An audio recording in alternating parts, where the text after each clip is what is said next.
This is a DIY segment, but DIY doesn't always mean do everything yourself. You really need to know your limits. So things like electrical, plumbing, that's a safety issue, so you want to get an expert in. But I'd love to tell you I'd laid 1,000 bricks in the last 2 days, but I haven't. I got the pros in because they're able to get a result like this beautiful new pond. But I'm going to take the reins from here and finish it off, and I'm going to show you how to go about it. We're going to start with the membrane. So if I just pour water into this, it's all going to leak out. So there's a number of different ways I can go about sealing up this pond. First way is to get a professional membrane maker in. He can come in and weld up a membrane custom made to your pond. But if you want to take it from here, you can either use a plastic model like this. This works better when you're digging in a hole and you've got some contours. Or, because we're using brick, we're going to paint it with a bitumen paint. Now this also comes in a few different colours, but today I want black because I want it to really stand out when I put some lights and a pump in.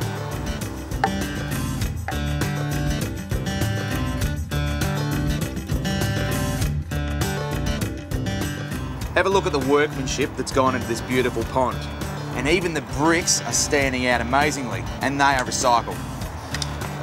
So to start us off, we're going to have to clean them up a little bit. So we just want to get the area free from all dust and make sure it's not wet.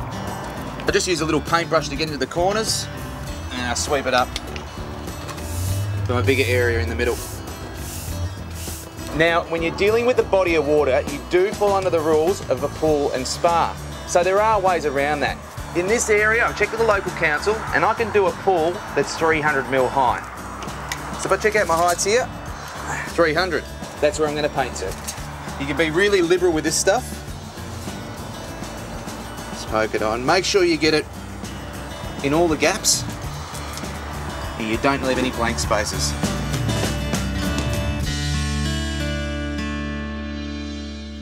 Alright, that's looking almost done. We've got 2 coats of membrane in, so this is never going to leak. Now it's all about fitting out the pond. You've got heaps of different options, whether you want to put lights in, fish, rocks, or a pump. So today I'm just going to put a pump in with a nice little squirter and a few coloured lights.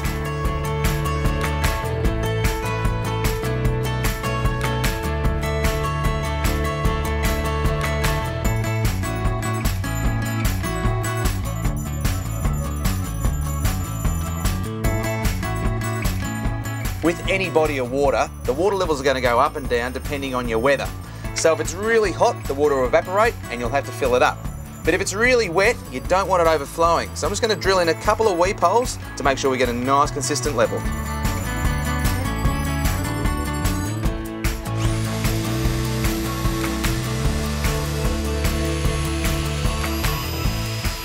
Time for the moment of truth.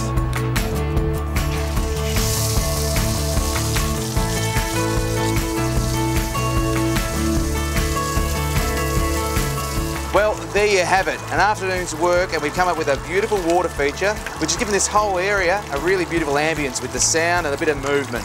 So it's not going to take too much to create your own little bit of paradise at home. But for this one, I'm going to treat it as our very own wishing well.